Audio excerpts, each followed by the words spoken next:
wonderful program for you tonight. And before we get started, I would like our Charter Review Board member and board member of NACA, Bruce Dillon, to lead us in the Pledge of Allegiance, please.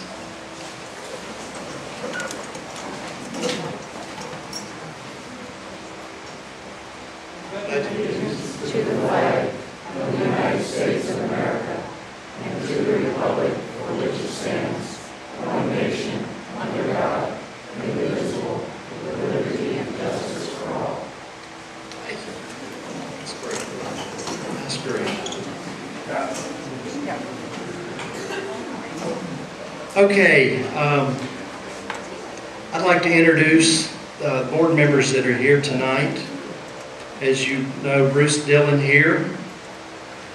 Vicki, Bruce, born and raised right here, and been called many things, but his nickname is the Mayor. So, but Bruce has been very, very instrumental in a lot of the things behind the scenes in Nokomis, and our community has been very beneficial from all his efforts. And thank you, Bruce. But Vicki Proventure, Vicki there, everybody. Patrick McCarthy, Victor Bagnardi, and I'm Bill Cantrell, and we are delighted that you're here tonight. Thank you. Okay, how many new members tonight? No? One. We got one new member. Okay. Well, good. That's right. And that one, welcome. We have some special guests tonight, and to my left or to my right, Wesley Ann Beggs, running for community. Rhoda Giuliardi. Christian Ziegler. Panel 2 is going to be Dan Loback. Jack Brill. There's Jack. We're back. And then we've got several folks from Friends of Legacy Trail, and our speaker is going to be a gentleman by the name of Max Corley. So welcome, Max. Thank you. All right, I've got real quick, big announcement. We've been teasing you the last couple months. We're going to have our first annual Historic Nokomis Day. It's going to be the 1st of March, and it's going to be right here on the property. Inside, we're going to have John McCarthy, who many of y'all know from Historic Spanish Point. He'll be doing slideshow presentations for the community on the history of Nokomis. And big announcement we had just the other day, Sheriff Knight is going to be a big sponsor behind this. He's going to bring all the toys, and we're even going to have the SWAT team here. They're going to set up an obstacle course for the kids. And one reason we're doing that is because the money that we're raising is going to benefit the kids locally here that will be provided scholarships to the Sarasota County Parks and Recreation summer camp. There is a big need, and we just feel like as a community to help lift up the kids that, it's no fault of their own, but if we can put them on the right path at the right age and have them in some structure during the summer versus other things that I think that will all benefit as a community. So that's what Historic Nokomis Day is going to be. And I want to put a plug out to one gentleman. His name is Mark Smith, and Mark is a local CPA. His office is right across the street from Matthews Curry Ford. And Mark pro bono is going to set NACA up as a 501(c) so that we can take donations to then put back to these kids. We've been talking about it for years and years, and it's a pretty big process, and we've never pulled the trigger, but Mark has put his arms behind this project as well, and just can't say enough about it. So as we go forward, there'll be more to talk about there. Also new for January, for the newsletter, the printed newsletter, we are going to be seeking advertisements. So we will be reaching out to the community. If you've got a business, we would like to have you support our newsletter to help offset some of those costs, because it is, I will tell you this, it costs more to publish and mail that newsletter than what we take in. And we're trying to offset some of that and still continue that there. Also want to mention, said John McCarthy a minute ago, CONA, the Sarasota County Council of Neighborhood Associations, is hosting its 57th anniversary party honoring John McCarthy a week, well, it'll be Monday next week. And if it's going to be held at Michael's Wine Cellar, there up in Sarasota, and if you're interested, there's still a few tickets left, and if you're interested, Kathy here from CONA, you need to speak with her tonight just to let her know, because I think they close it off on Friday. So it'll be a great time, and a great man to honor as well. He's Citizen of the Year. That's awesome. That really is. But he's another just treasure for our community. And if you don't know him, go up to Historic Spanish Point sometime and go introduce yourself to him, because you will enjoy the time. He's a special man. Let's see. Okay. I want to reach there. There are two ladies here tonight that really put a smile on my face, and they are behind the scenes in Nokomis, have done so much and do so much, and both are restaurateurs. And Jane, stand up for a minute. I just want to thank you, Captain Eddie's. Jane has just, she was behind NACA from way back when, Captain Eddie as well. And then Mary Beth Hanson from Paradise Grill. Mary Beth, stand up for a minute, because I'm going to tell you, anytime NACA needs one thing, both these ladies have always just been, what can we do? And you know, it's very much appreciated. We mean that, you know, you both are assets to our community. Okay, and speaking of Paradise Grill, everybody had their yellow tickets? We're going to take care of that right now. So Linda, if you'll let Jack pull a ticket.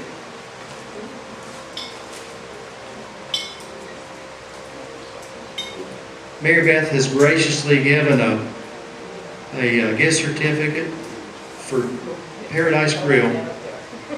Thanks, Jack.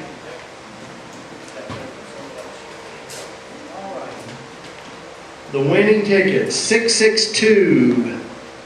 608. All right, here we go.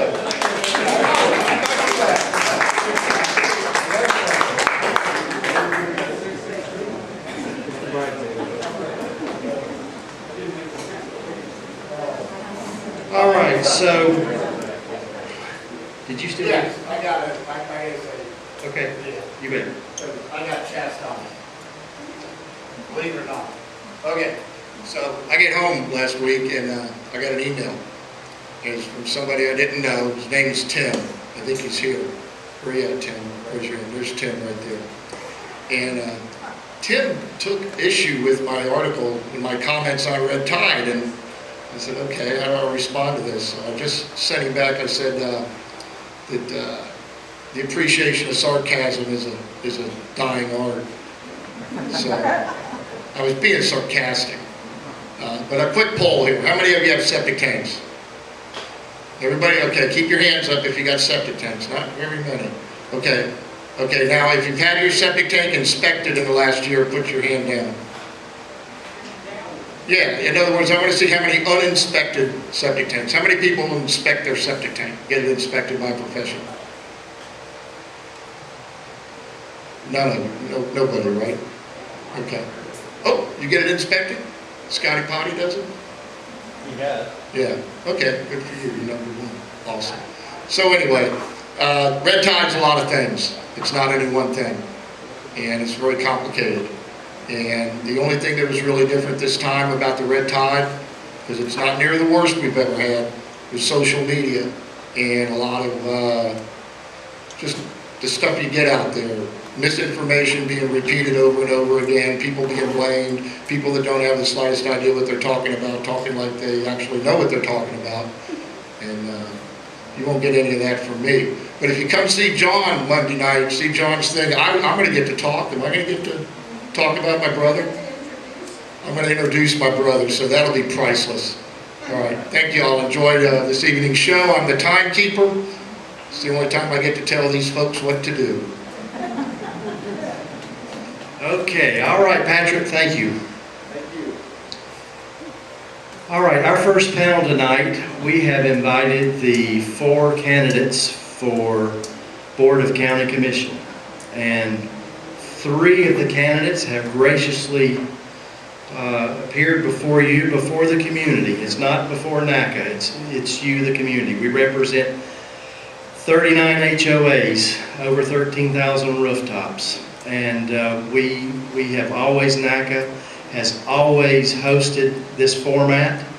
And unfortunately, for the first time ever, during the primary and then tonight, we have a candidate that has chosen not to participate. And I'm just going to say that's not a man of the people, in my opinion. And we don't pick sides in here. You'll see what we do that's a little different. We give each candidate the questions a week in advance. There's nobody's being tricked, nobody's being set up. We have a long history of civil conversation here. And it's disappointing that I apologize to each of you that this person has chosen not to speak before you. And with that, we're going to start our debate. So, the first question is basically just an introduction, and there's a question inside that I just asked, how long have you been a resident of Sarasota County and what's been your record of community service? Each candidate has 90 seconds to speak to you. So we will go first with Wesley Ann Biggs.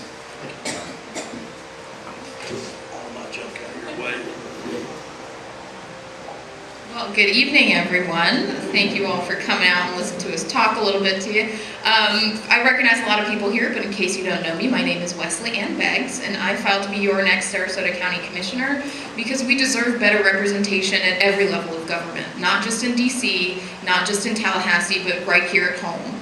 And when you look out at Sarasota County, you can see overdevelopment and traffic and environmental degradation. Things that we care about are being neglected or overlooked in some cases.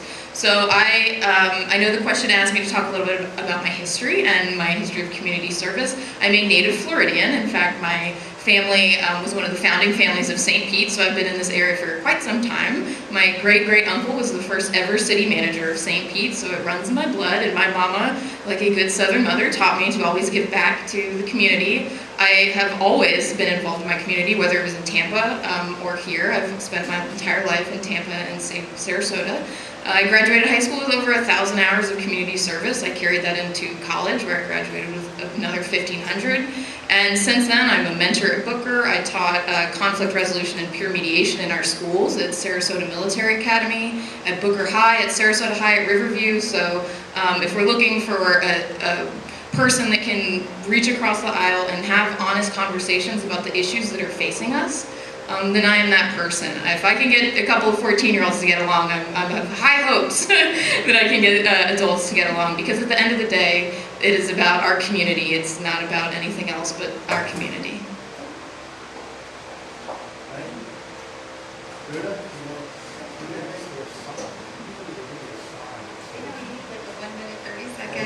Hi, good evening, everyone. My name is Ruta Maria Gignari, and thank you for taking the time out to actually listen to candidates. It's really imperative. Just some information. I moved here 20 years ago, like many of you, for the quality of life here in Sarasota County. And what I've seen over the past decades is a deterioration.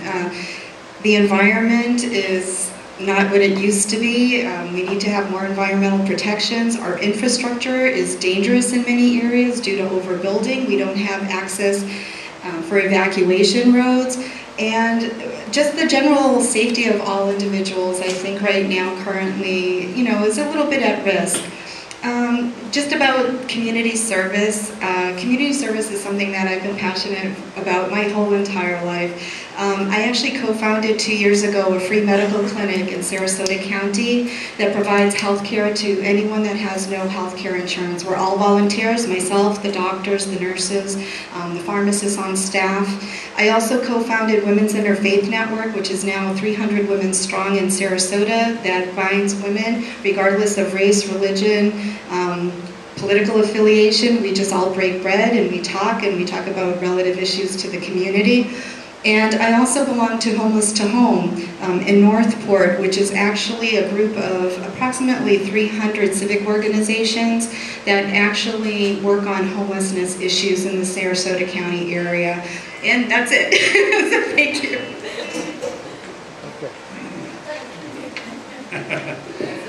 First, start talking before he starts the time. Now let me know. No, go ahead, you go. Okay, so I'm Christian Ziegler, 35 years old. I live here with my wife, who is chair of the school board, Bridget Ziegler. Many people may know her. We have 2 daughters. We have a 5-year-old and a 2.5-year-old. We have another one on the way in March. I share that with you. I tell a lot of people I got into the party a lot sooner than most people do in Sarasota County. I never plan on leaving Sarasota County. I have a vested interest in Sarasota County in that I want this to be the #1 place to live, work, retire, and just enjoy and visit as well for tourism. So I think Sarasota County is a wonderful area. I think overall it's managed pretty well. We do have our challenges. Obviously we have development we need to keep an eye on. We have traffic. Clean water is a big issue that we're hearing a lot about that we can do stuff at the local level to help with. We have affordable housing is a big issue for people, recruiting new high-paying jobs to the area. And all of those issues, I'm very bullish about Sarasota County. I love it. I want to do whatever I can to advance it and improve it. And I do disagree with you, Patrick, what you said earlier. This isn't the only time you get to tell us what to do. I'm a firm believer in customer service. You lead with that in government. Whatever you guys need, whatever you guys want, you come to me. I'm a customer service agent for you guys. We work for you, we answer to you, and I'm very passionate about that. But thanks again for having us. I look forward to continuing the discussion. How much time did I have left? 7 seconds. Good. Thank you, that's great. All right, now I'm going to 60, right? The next one's going to be 90 seconds. Another 90. Okay. Okay, question 2. For the 5th year in a row, the Sarasota County Citizen Opinion Survey cited the most important issue of concern is population growth and new development. On October 19th, the Sarasota Herald Tribune published an elected official stating, quote, growth has been well managed, and, quote, we have a growth rate of 1.6%. A, what do you attribute this consistent feedback to from the residents? And B, what priorities will you champion to address this concern? And start us off, Ruta, please. Well, I think all of us who live in this area know the concerns of overdevelopment. We sit in the traffic, we have stormwater surges, our roads are flooding. I don't think our development is being handled as properly as it could be. Our lack of infrastructure, safe roads, River Road, hasn't been addressed and likely will not be addressed till 2024. These are concerns to all of us, and I think the commissioners currently are a little bit lax in how they're handling the developers and sort of putting some rails on them to actually pay their impact fees and actually do proper infrastructure while they're building these developments. I am on a mission as a county commissioner to make sure we have environmental protections and infrastructure, making sure that we're safe and we're protected and our roadways are where we can actually traverse our roadways safely. So these are some of the things that I am going to work on, as well as the other thing that I really have a passion for is to bring new business into this area, and I'm really looking at the environment and solar energy and getting us up on par with the rest of the country. As much as we live in the state of sunshine, we don't utilize it the best we can. So these are some of the things that I'd be working towards, so thanks.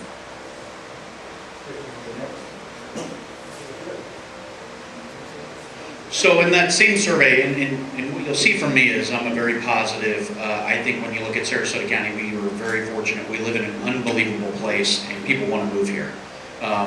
We do not play the role of allowing people in, not allowing other people in. We can't really help that people want to move here. So what we need to do as a county commission is basically sustain. We have development going on. We need to make sure we have the infrastructure in place. In that same survey, 97% of citizens say they have an excellent or good quality of life in Sarasota County. People love living here. People love our community. With that said, we still have our challenges. If we were to mention something that I'm running hard on is River Road. That needs to get done. It's silly. I got here in 2006. They were talking about River Road getting done. Nothing's been getting done, right? Now it's on the state list, and which is good. It's progress, but nothing prevents it from being removed off that list, right? Until it's done, it's not done. So that's something that needs to be addressed. Keeping taxes low, I believe you need to keep as much of your hard-earned money that you worked hard for, that you stashed aside, needs to stay in your own pocket. But we also still have families that are struggling. You look around the school district, over 50% of kids are on free or reduced lunch. So we still have a portion of our citizens that are struggling, and we need to look out for them by recruiting higher paying jobs into Sarasota County. So I think it's a great place. I think obviously it doesn't matter if it's great or good. You can always find ways to improve, and that's what I want to do when I'm on the county commission. Thanks.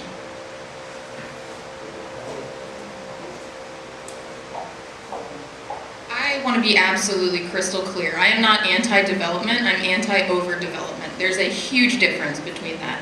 Growth is a natural and normal part of a healthy economy. We want growth, but we want smart growth. It's not build it first, plan it second, which seems to be the mantra. Some days at the county commission chambers, we desperately need to shift away from that. We have an infrastructure that is so far behind where we are and where we are growing. In fact, the state did a study this summer, so after Irma, mind you, for a county of our size, we need to accommodate 30,000 people in hurricane shelters. And right now, our county has less than 9,000 beds. That's unacceptable. River Road has been mentioned. It becomes dangerous when we overdevelop to the point where our infrastructure is already over capacity and we continue to add tens of thousands of homes, further stressing our water, our roadways, that infrastructure. Yes, the quality of life right now is high, but what is that going to look like in 10 years when the wild east interstate area is all built out with 30,000, 40,000 homes, 10,000 homes off of River Road, which is a 2-lane evacuation route. That's not good government.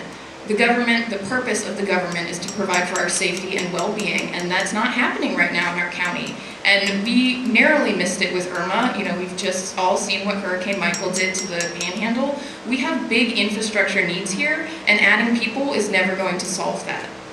Thank you.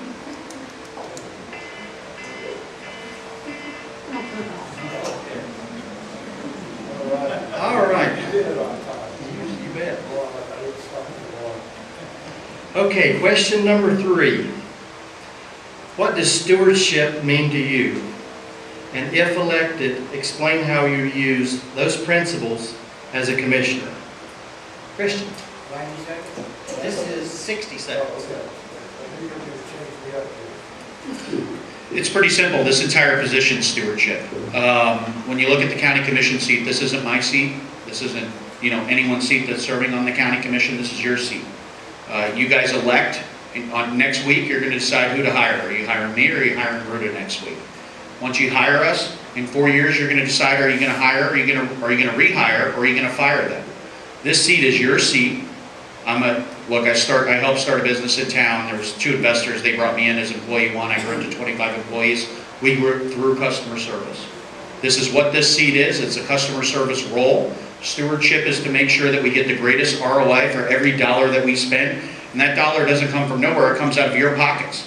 It comes out of the pockets of people that work hard. A lot of people struggle to put food on their plate, to put a roof over their head. But yet the biggest investment they make typically is into their government. And we need to be good stewards of your dollar, get the greatest ROI. We need to make sure that we're operating efficiently, that we're pursuing the projects that make sense for the community that you guys desire. And all of that is stewardship. And thank you so much. That's scary.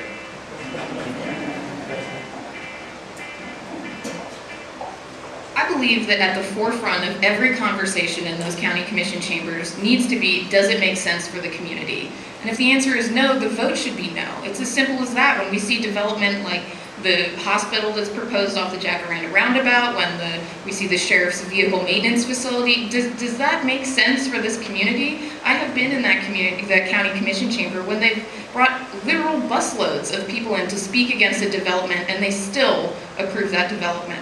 So I, when elected, will be the person in there. Does this make sense for our community? Is this going to fit with the community? Is it going to be cohesive? Is it fulfilling a need? And if it's not, the government does not exist to prioritize the profit margins of private entities. They're there for our safety and our well-being and making sure that we're growing and developing responsibly. And we need a voice on that county commission that will advocate for our ideals and our neighborhoods, because I'm frankly not seeing that in my representative currently.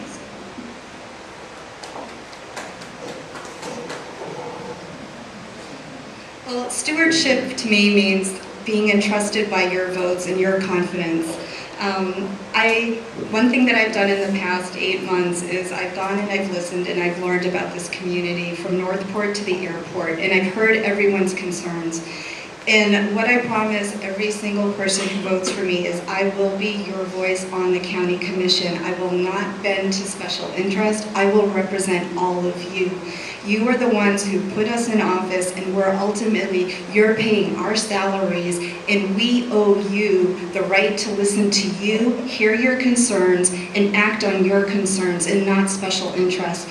So to me, stewardship is an entrustment of your vote and your confidence. And I have a proven track record in my personal career and my professional career that anything that I've started, my dad always said, whatever you start, make sure you see it through and you finish it. And I promise that as county commissioner.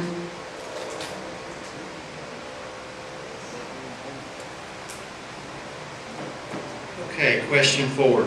Pat, this is 60 seconds as well. What has surprised you the most while on the campaign trail? Is there an issue that you have not been asked about that you would like to address with us? Wesley. Well, when I first started toying with the idea of running, I knew that this was going to be the hardest thing I'd ever done. I knew that it would be day in and day out. I knew that I would be working all the time and making sacrifices and showing up and being there and listening to those issues. So what has surprised me most is that in my race, I'm alone in that sentiment. I am alone with that philosophy. We have had, this is our 15th debate or forum where all of the candidates have been invited, and my opponent so rarely shows up. I joke that it's getting lonely out here, that it often turns more into a speech rather than a debate. We've had 15 and he has showed up to 2, neither of which were free and open to the public. That is a symptom of electing politicians and not representatives. I think that we are at a critical time now more than ever, and we need to be making sure that we're electing people that are speaking to the issues, that are showing up and listening, because how can they represent us if they don't know us? It's as simple as that, and at the end of the day, some candidates are more dedicated than others, and I'm done.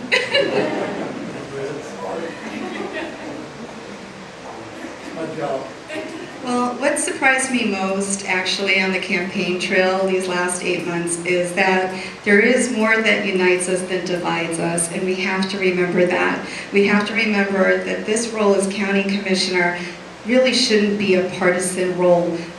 Our roadways, our safety, our environment, it doesn't matter. We all go to the same restaurants. Our kids go to the same schools. We can't breathe when red tide is choking us. It doesn't matter what party you belong to. And when I've gone, I've heard from non-party affiliates, Republicans and Democrats alike, that we're tired. We're tired of the environment being overlooked. We're tired of the overdevelopment, and we're tired of not being heard.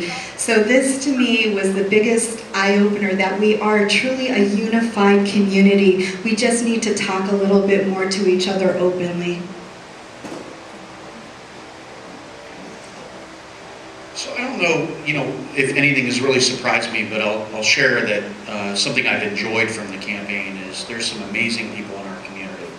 And when you run for office, all you do is you go out for coffee, you go out for lunch, you go out for dinner, you meet in their office, throughout the day, and you sit down and you get to meet some incredible people. We have some awesome people in our community that are very successful, yet very humble. You wouldn't realize what their net worth is. You wouldn't realize the companies they were CEO of if you just talk to them in the grocery store, but we have some very impressive people among us. The second question was, what about us that we haven't been asked? I'll share a story with you. My mom, when my dad lives in Serbia, I used to live in Serbia. It was communist country, or socialist country under communist control. And my parents got a divorce, and when my mom came over, we were very poor. We were low income, we lived in a poor area, I was zoned for a poor school. I watched my mom work from, she had 3 jobs bagging groceries, she worked in an inventory warehouse, and she was a Montessori teacher, assistant teacher, grew to a full-time teacher, grew to an administrator. Okay, well, I'll just wrap up real quick. And then she owned her own school. She had 3 schools, and she sold those. She lives on the water and Longboat now. That's where she retired. It's the American dream, very impressive. I got to live that, and I want to help, everyone really do that.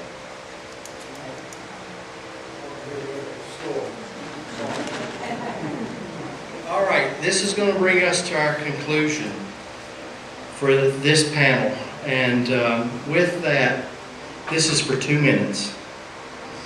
And this is for them to make a summary to each of you why your vote, why they should receive your vote.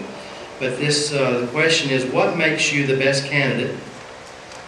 And then B, why should a voter from outside your party affiliation vote for you? Rudy.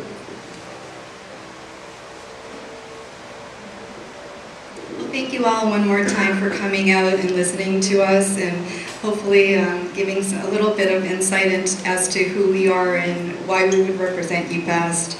I've been a steward of this community. I have given back to this community for decades, and I will continue to do so whether I'm elected or not. I just want to let you know again that I will represent all citizens. I don't care what party affiliation you have. You're my neighbor. I shop from you, I eat from your restaurant, and this is the unifying factor. And we just have to remember that as a county, we're so much better than this high-level politics up above. A storm comes, we don't ask our neighbor, what are you? We go and we pick up a rake and we rake their lawn. We go and we take a chainsaw and we cut the tree down that's blocking their driveway. That's the spirit of us, and I want to make sure that we have that spirit in the County Commission, that we actually have a commission that will work for all of us. Thank you. Okay, I'll keep on talking.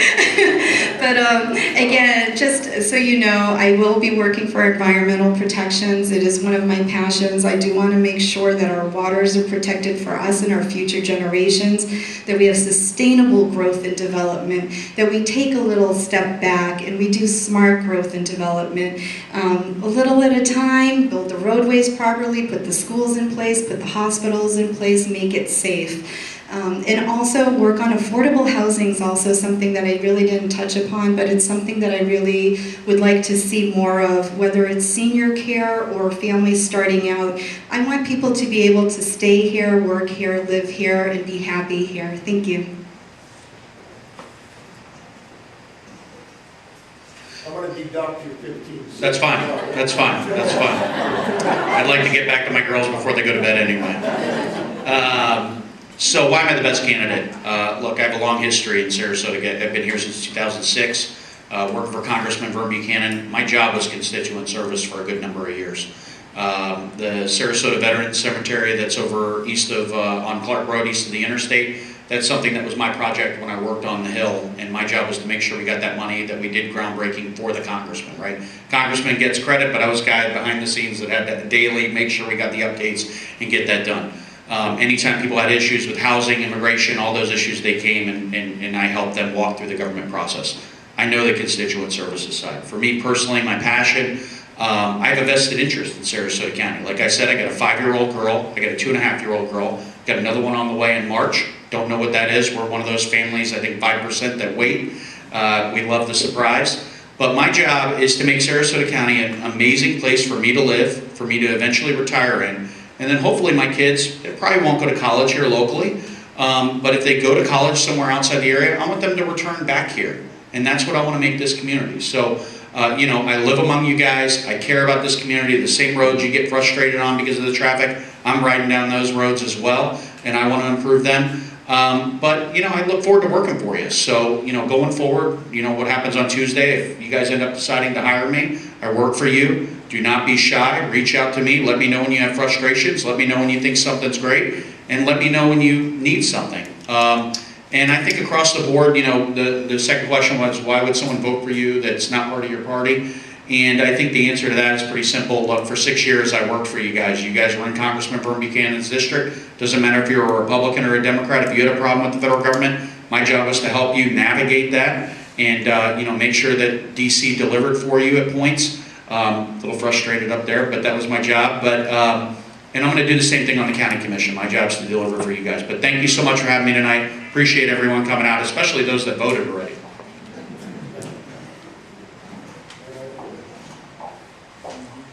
Last but not least, right? So this evening I'm standing before you as a first-time candidate. I'm standing before you as a Floridian and a small business owner and a concerned citizen. This is not the time to superimpose the national dialogue onto local politics. It's just not. There's no liberal or conservative way to fill a pothole. We all feel the consequences of you know, eroding environmental regulations or overdeveloping, things like that. The consequences of those decisions, they don't matter what party you are a part of. So please resist the urge. I think for a very long time we may have been misled to follow along with this top-down political theory when the reality is that we should be building bottom-up. We can't expect DC or Tallahassee to improve if we can't even take care of our own neighborhoods. So that is what I'm asking you to do. I'm asking you to put our quality of life first. I'm asking you to put our environment first and the future of our children first. And I'm asking you to believe in a better way forward, a future that is better for everyone in Sarasota County, not just a small few, but for everybody. I am concerned with the direction we're going in, like many of you, and I am not a politician, but I am giving it my best effort, and I believe that we can build something worth having. We can build a world that is worth inheriting for our next generations, but we need to be doing that right now. The decisions that we make in the next few years are going to dramatically affect the future of our children, the future of us, the future of our economy and our development practices. We need someone that at every level of government is fighting for us, not who's giving them money or who's not giving them money, but us, and showing up and listening and being there, because at the end of the day, it is a public servant, it is not a private servant, right? I am just like you, I am your neighbor, and I believe that we can come together and put our community first, because that's what we need now more than ever. All right, give these candidates. And we wish each of you the very best. Thank you very much.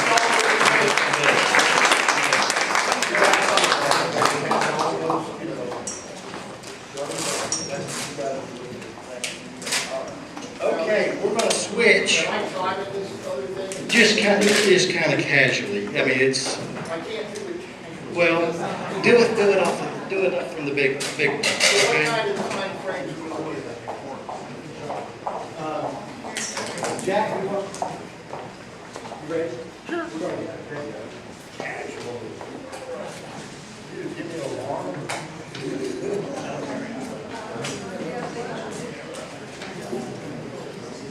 Okay, so while we get set up for panel number 2, let me just do an introduction here.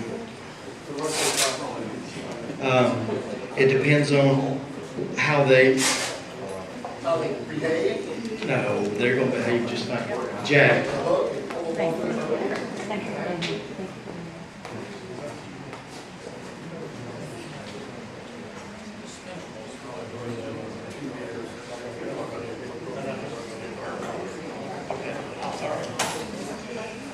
Okay, we have 2 very distinguished citizens of Sarasota County, and Are they still coming to the door?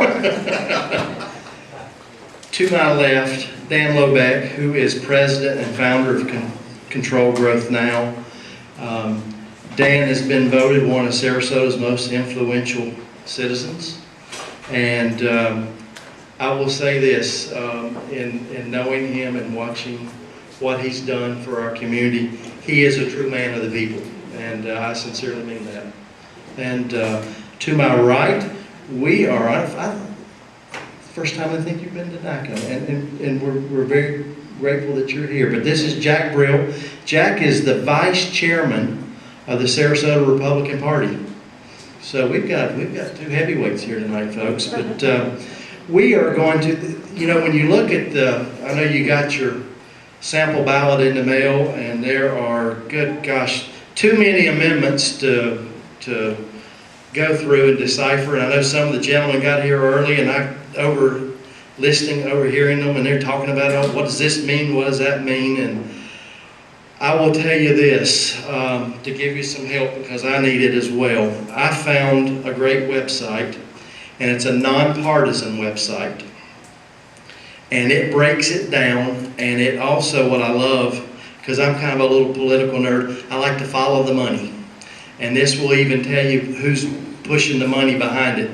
But you can go to the League of Women Voters, and I'm going to give you the website. It's www.lwvfl.org. And it's really, really a good resource that'll help you dissect through this, because it's the way the language is written is just it's disappointing that we have to endure this. But that being said, but Dan and Jack have been invited to primarily speak about one of the amendments on there, and it's about the single member versus countywide elections. And we're going to let them go for about 10 minutes each, and they can break it up, you know, like the other night, Dan, you did about 5 minutes at a time and back, and just, so we can go 5, you bet, 5, you want to do that? Okay. As long as we have a parameter, I can do it. What's it? However you, 2 minutes each, so You got it. go back and forth. okay, all right, let's So, do it. 2 minutes each. 2 minutes for a each. total of 20 minutes.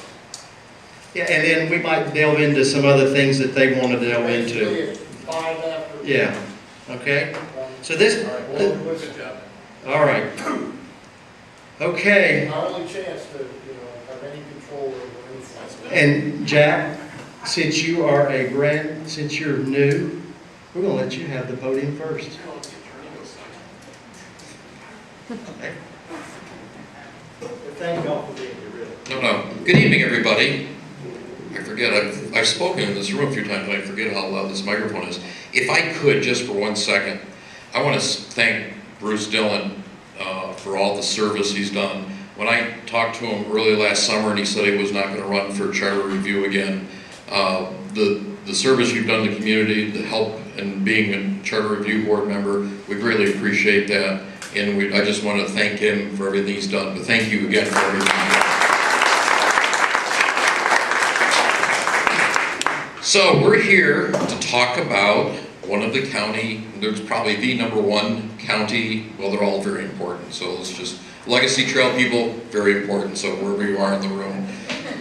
We're here to talk about the freedom of being able to vote, our constitutional right in the United States.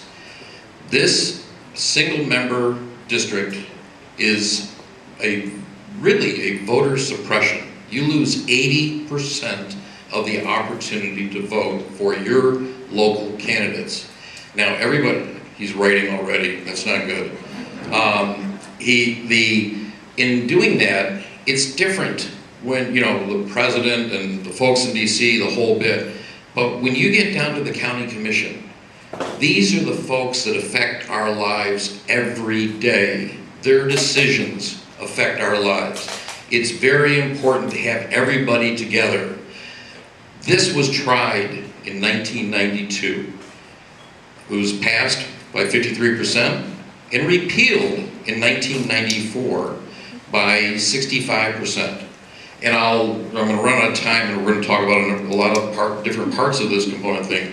This is not just a grassroots effort that said, we're going to try and do something for the community. There is a lot more to the background. And to the point, do you know as of 7 o'clock tonight, 102,000 people have voted in Sarasota County in this election? That's how the citizens should be able to vote for everything on the ballot, and everybody has the right to vote. All yours, Dan. And by the way, I say this jokingly, but I'm half serious. Dan doesn't know this. For every time he says pay to play, dark money, infrastructure fees, or whatever they're called. You can tell I'm not running for the county commission. Prince of Darkness, a couple of commissioners' names. You're going to make a donation to a charitable cause, so we're going to even the playing field, okay? So, thanks, Dan. Jack, I'm glad you have identified the issues at stake in the single-member district balloting, because it is all about those kind of things. This is a reform to replace the big developer money machine politics that currently decides who gets to run for county commission and have a chance, and bankrolling them to election in very expensive countywide campaigns with a new way of doing things. And that is to elect commissioners from within each district. Yeah, you can vote for all 5 today, but your voice and your votes are drowned out by that big spending. All those glossy flyers cost a lot of money. A candidate, a principled, grassroots, neighborhood-oriented candidate doesn't have a chance, or has a very difficult uphill battle. You know, maybe we'll see, you know, a different result on November 6th from the candidates you just heard from. But it is very difficult to reach voters all over the county, as was said, from the airport to Northport. Imagine if somebody that stood with you could spend 1/5 the amount of money to reach the voters that would determine the outcome of that race. You'd get more good people running. You'd certainly get more good people elected. Yeah, in '92 it passed. And our electorate has grown 70% since then. Even more reason to bring it down to home. And then it was repealed in 1994 because the development interest went to the county commission, and even before it took effect, put repeal back on the ballot, because they were scared and shaken in their boots that they're going to lose control over the system that determines who gets to decide whether their development interests are fully advanced or whether the public interest is protected. They took it away from you in 1994. This is your chance to get it back. It's going to make a world of difference to reform the system, which right now I would suggest is corrupt to the core. It needs to be passed. Those of you that haven't voted yet, please get out there, bring your neighbors, bring your friends, bring your family.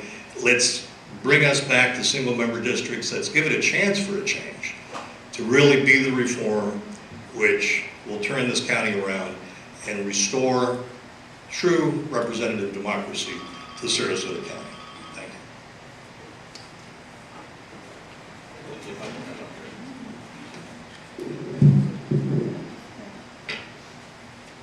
When you, Dan, the statement you made that it was repealed by the developers. No, it was repealed by 65% of the voters. And you talk about grassroots. Number one, let's just talk about the structure of how it'd be. It'd be one of the only total single-member district counties in Florida. You'll hear, oh, we've got 20 counties that are single-member. No, there's an at-large component in single-member. This is the only one that's taking it to total single-member. Secondly, you know who the most powerful person's going to be in this town with a whole group behind him? Our county administrator. Do you know who the next group? Our county staff.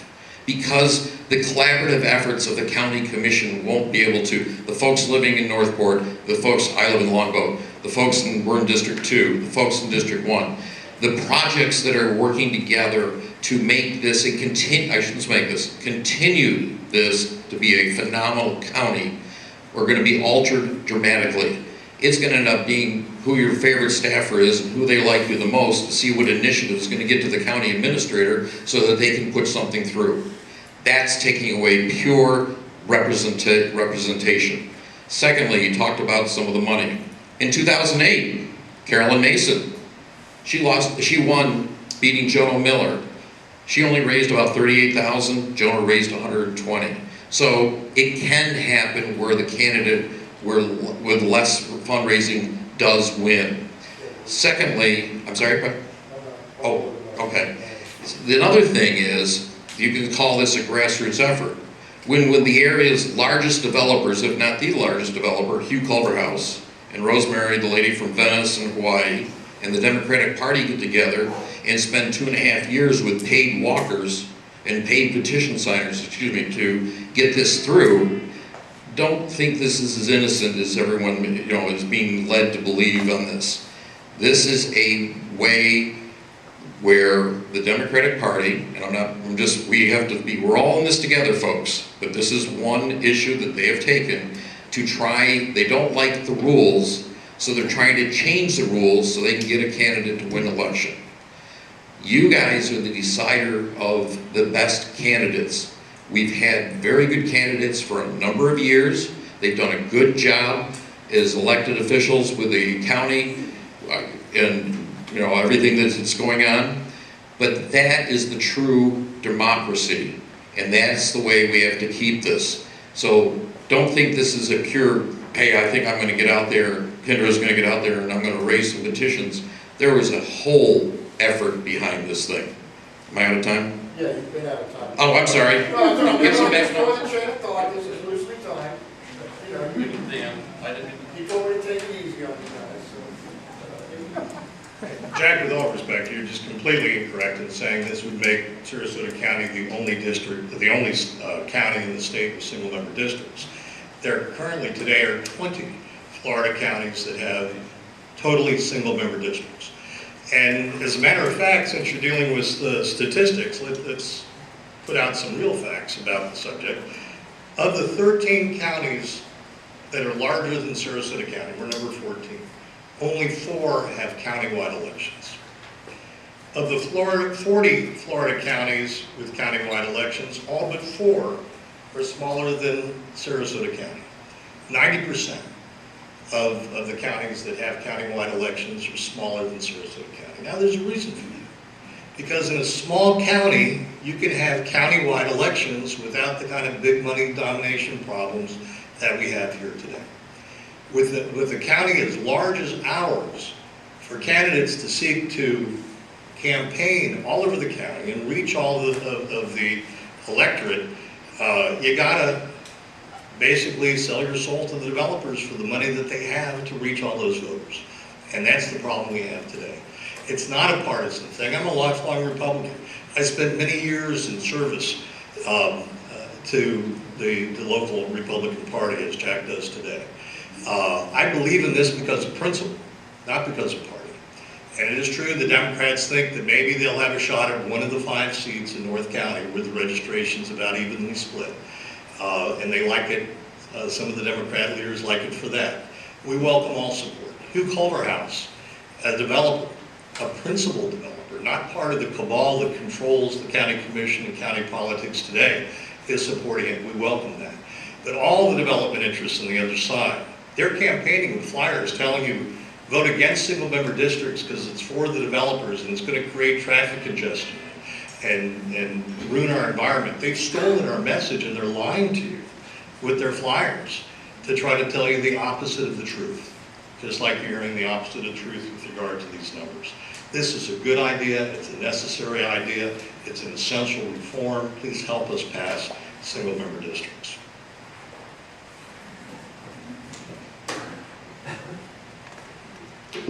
Let me use 2 examples. We'll use Manatee County as our neighbor. In 2016, there was an at-large and 2 single-member candidates, because they have a 5 district and 2 at-large in Manatee County.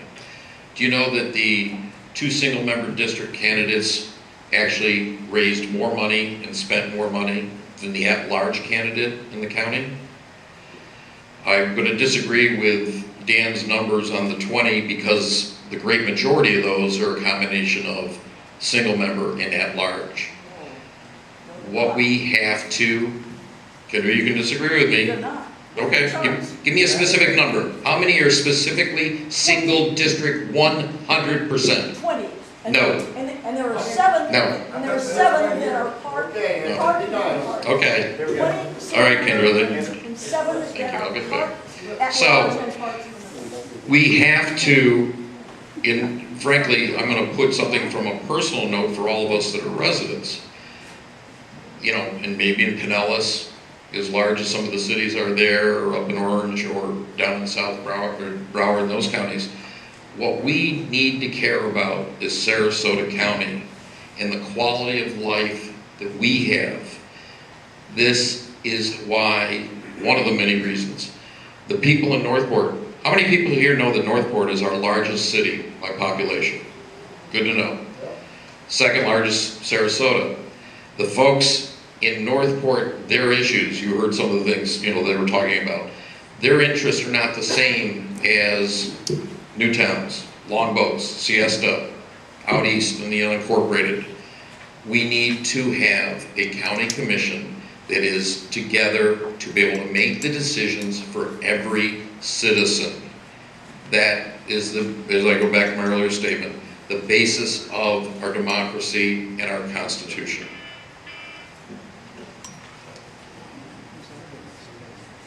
Again, everybody's entitled to their opinion. I respect that a lot, but we're not entitled to have our own facts. Facts are facts. And let me tell you about Manatee County in 2016. Let's take the District 1 election. It makes our point very vividly. In that case, Priscilla Trace, Republican primary, that's all there was, raised $33,625. The developers poured their money into Ronald Reagan, nice name to have in the Republican primary, $75,224. Okay, well more than twice, approaching 3 times the money. Who won? Priscilla Trace. Because you can have so much money, people, how many flyers can you stuff in a mailbox? But if it only costs 1/5 of the money to reach your voters, you got a shot. If you're somebody like Priscilla Trace that only has 33 grand. And that sounds like a lot of money, but believe me, when you're talking about 150,000 or whatever that the developers pump into a campaign countywide, that's nothing. That's because there were 13,815 voters. So she was able to reach them with less money. As far as constituent service, you know, we're not getting county commissioners that reflect their constituents today in their districts. And Northport hasn't had a county commissioner since 2006. They could take that seat with the numbers they have. What single member districts does is improve constituent service. We heard that a lot from Christian about his campaign, the importance of constituent service.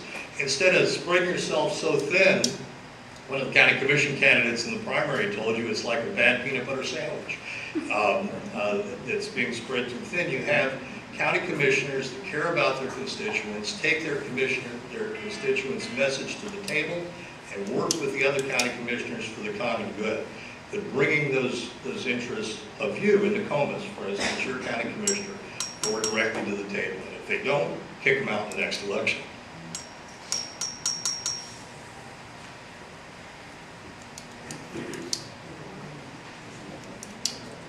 I'm not sure if Patrick's talking to us or... No, I'm trying to figure out, we probably got each of you's gonna have 2 more shots at it, it looks like. Okay. Carry on, this is Yeah. Carry on. You know, couple different thoughts as we go through this process.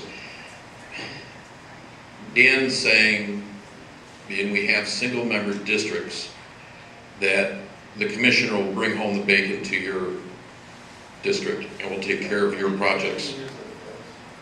I'm paraphrasing your, you know, making it in a simplistic form. What that does, and especially, you know, as we go through the next number of years, you know, I'm going to use one example, and you guys were talking about all the amendments. The homestead the Homestead Increase Act. Anyone know how much it's, you know, that's going to, another 25,000 homestead? Hey, that's great. We're all going to save money on taxes. How much is that going to take out of Sarasota County's budget? Anybody know? $9 million a year in operating expenses. So if you have the commissioners that are not aligned and working for the benefit of everybody, who's going to take the cuts? Who's going to have less sheriff's department, less whatever?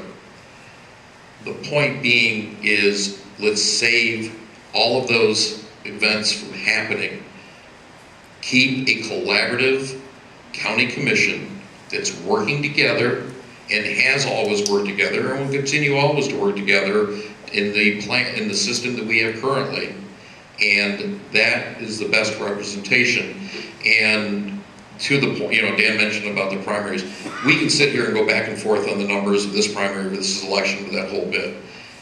It really comes down to the candidates that people like and want to support raise the most money in most 90% of the cases. So if you've got a good candidate, they're going to get a lot of support from a lot of folks. If they have good ideas and help with the future of this county, it's important. But I'll conclude. Sorry, I'll just let you, no, go ahead. Go ahead. I'd like to ask a question. I'm doing all the opinionating here. I want to hear your opinion.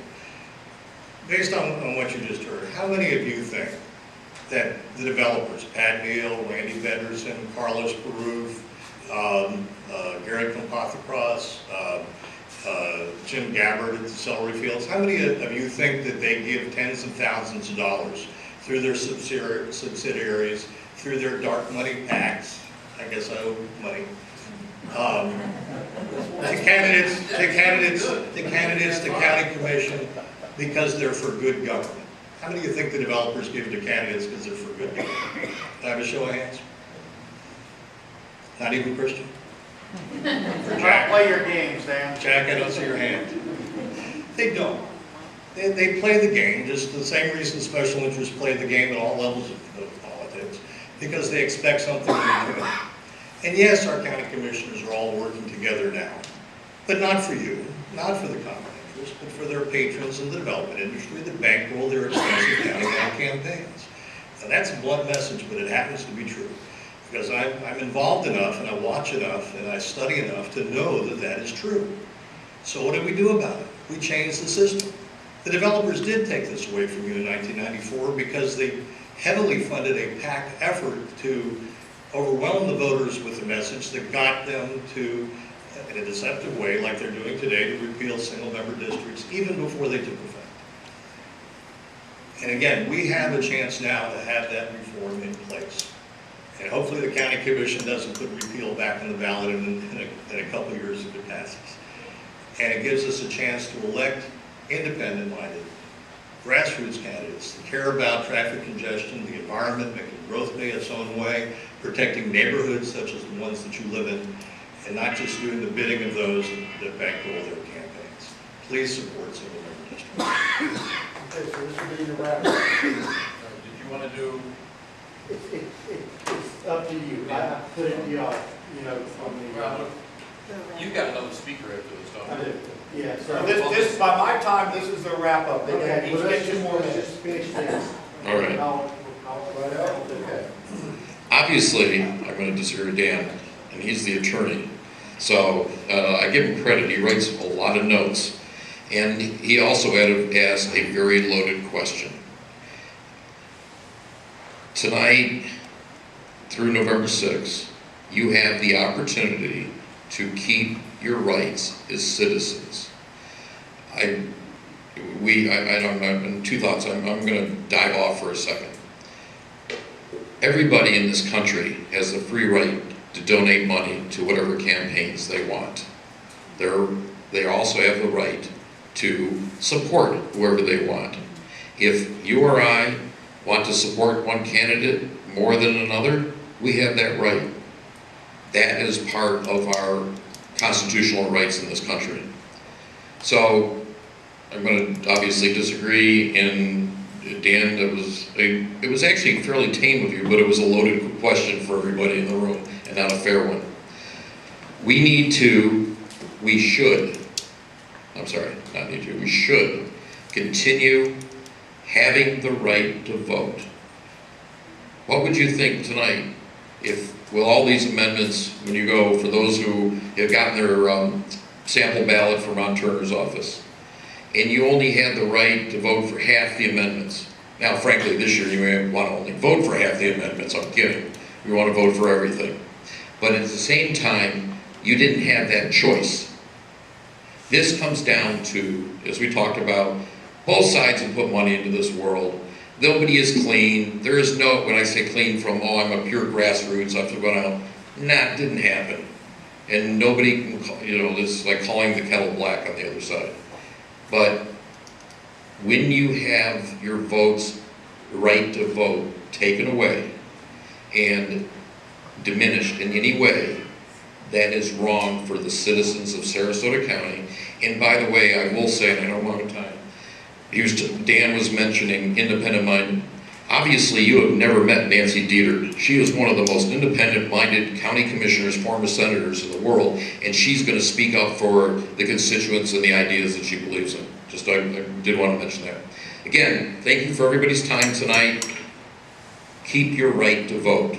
Do not let this heavily funded effort to something that was already done in Sarasota County 26 years ago come back and hurt our county going forward. Thank you. Sorry, Patrick. He's giving me the real signal. Appreciate your time. Thank you, Jack. And you represented your case well, but it's a difficult case to make. Jack's always been a big supporter of the developer's political machine. I've always been a big opponent of it. There's a stark difference here, and it's a starkly different agenda. But I just have to comment on something about the satisfaction people have with the way things are today. That opinion poll that was mentioned in the County Commission campaign debate, 97% excellent or good, 45% excellent, 52% only good, and every year for the last 3 years that has slipped away from excellent because people recognize there's a problem. And 50% of the respondents declined to say that they had trust in their county commissioners. So there's a problem, folks. And there's a problem which has money at its heart. I'm a businessman. I own a law firm, and I believe in capitalism and money. I do what's good for my business, and the developers do what's good for theirs. But what's good for them isn't necessarily good for you. And you have a chance to take back the vote. It's not like this constitutional amendment example. All 5 county commissioners would be elected by all the people. They would just be elected 1/5 at a time. And they would work together for the common good. We're not having that today. We may have the example of a county commissioner who takes a lot of developer money and does things for them on occasion, like this very bad proposition to double from 5% to 10% the votes that it takes to amend the county charter through petition, unanimous vote of the county commission to try to take away your right. It's because she had name recognition as a state senator first. But by and large, what we're seeing from the county commission that's elected into the system we have today is favoring the development interests when they come into conflict with the public interest. And the best way to change that is to upend the system. Take it back. Take it back to your neighborhood. Take it back to the rights of the people to decide who represents your district, then replicate that 5 times over, and we have a wave of reform, not a red wave or a blue wave, but a wave of the people to take back control of your government. It's on the ballot. Don't be deceived by the anti-single member district campaign being heavily funded, jacked by the developers. Vote for your interests. Vote for single member districts. Thank you.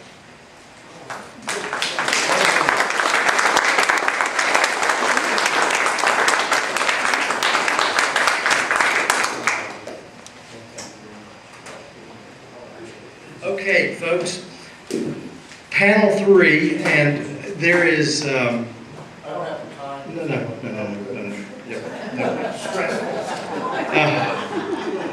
We have a $65 million bond referendum up for vote next week to extend the Legacy Trail. And I just thought that with that kind of decision for all of us to make, that I thought that it would be nice if we could invite Friends of Legacy Trail to come and give a brief presentation to you just on what it means to this community. And then you decide whether or not that we need to spend that money. So I have Max Corley that's going to be here, that's got a nice presentation for you. And then we'll open it. I think he's going to talk for about 10-15 minutes, and then we'll have some questions if so. Okay? Thank you.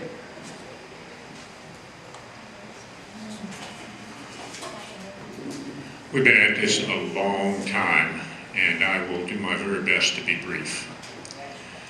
I'd first like to thank the NACA board and Bill Cantrell for inviting me and allowing me to come and take some of your valuable time to talk a little bit about an issue that's near and dear to my heart. In the interest of saving time, and because the Legacy Trail literally runs through all of our backyards out here, I'm going to forego the history and the development. I think we're all basically familiar with the fact that it's an abandoned railbed, that it was bought by the county after a decade of abandonment and neglect, developed at the cost of, over a period of about 14 years, at a cost of about $40 million. And today is an absolute gem of a recreational asset, as well as an inter-county transportation asset. 11.1 miles of the Legacy Trail connected at the Venice train depot with another 10 miles of the Venice Waterway Park gives us the possibility of navigating a lot of the county, but not all of the county. Why should, and as Bill mentioned, $65 million is a big chunk of change, which is why the county commission has rightly asked the voters to express their opinion about the bonding of that amount of money. So why should we? Well, here's some reasons. Safety, first and foremost. I think everybody's vaguely aware that Florida is a very dangerous state for people that are not in automobiles. Of the 50 states, there are only 2 that have over 100 casualties every year. That's deaths for pedestrians and other non-motorized travelers and recreators. Florida leads the pack with 129 as of 2016, and the most recent year for which the National Highway Safety Association has compiled figures, 129. California is second with 104. No other state, and that includes all the biggies like New York, Illinois, Texas, have more than 50. So we in California behind us are literally in a class by ourselves when it comes to killing pedestrians, cyclists, and other non-motorized travelers and recreators. Those are the figures from 2016. How are we doing this year? Well, anybody who saw today's news feed knows that we just put 4 more in the hospital down in Venice on Center Drive today. In the month of June, during a 2-week period, we killed 3 people in Venice. So we're going to have another big year this year when it comes to death on the highway for people that are not in a vehicle.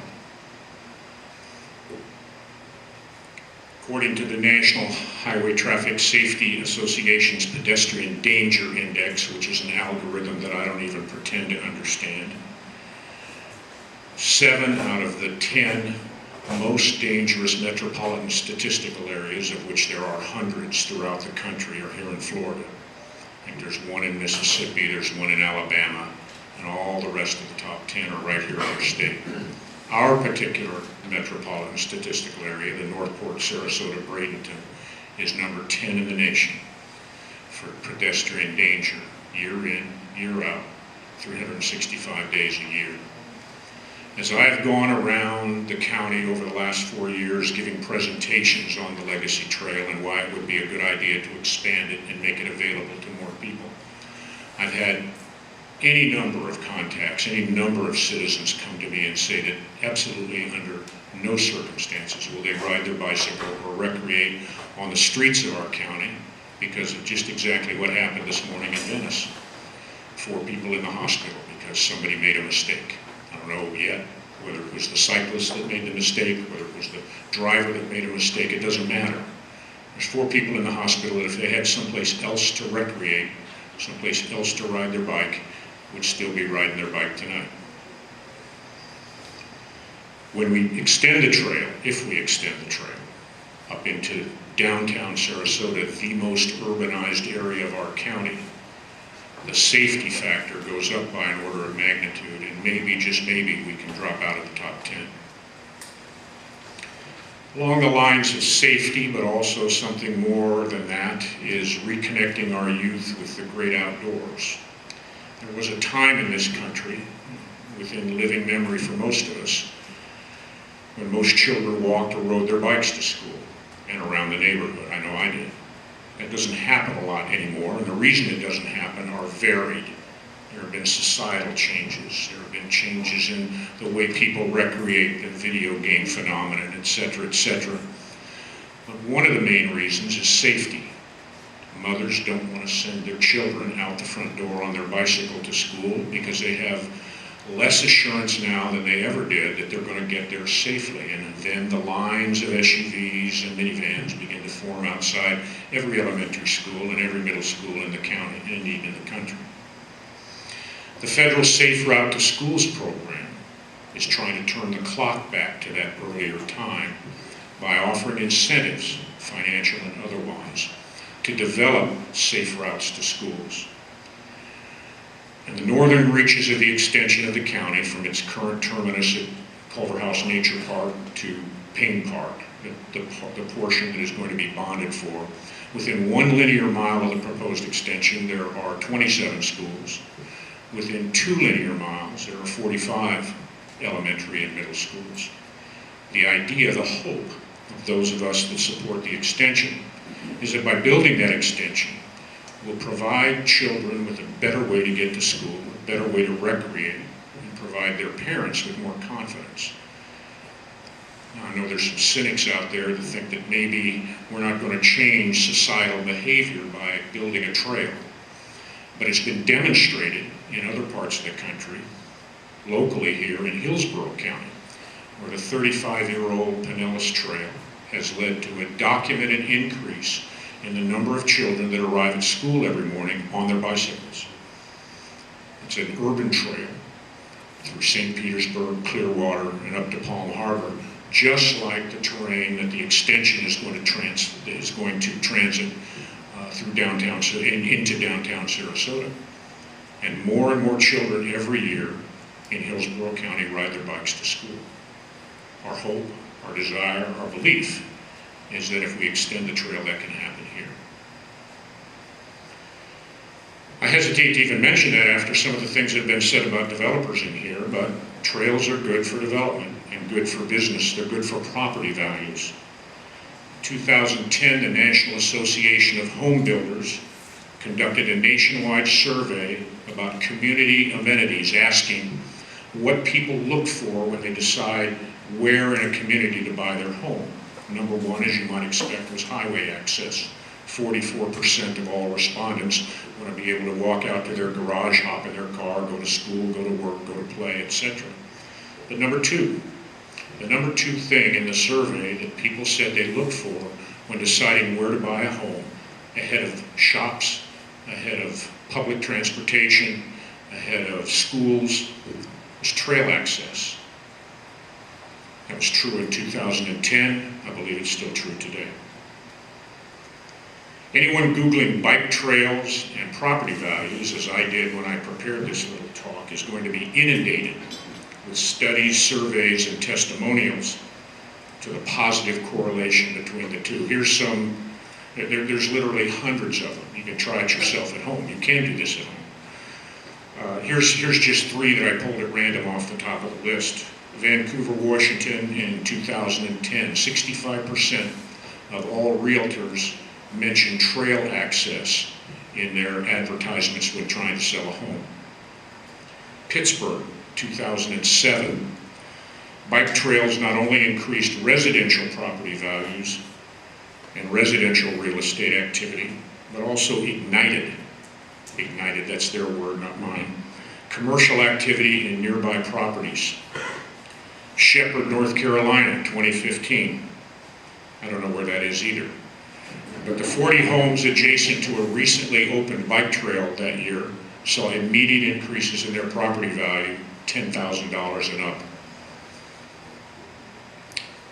North of us here, along the relatively new Honore extension, business is booming. There's at least 6 developments going on up there. And whether you like those developments or not, one thing the developers like is trail access. At least 3 of those developments have applied to the county for permission to link their subdivision directly to the legacy trail. It's not an automatic process. You have to apply it, get approval to the county. You have to pay for the connection, however, of whatever length it is, and then you have to pay an annual maintenance fee It's not a lot of money, but it's not nothing. 3 of those developments have already been approved. The other 3 are pending. And one of the developments, with the coincidental name of the Legacy Estates,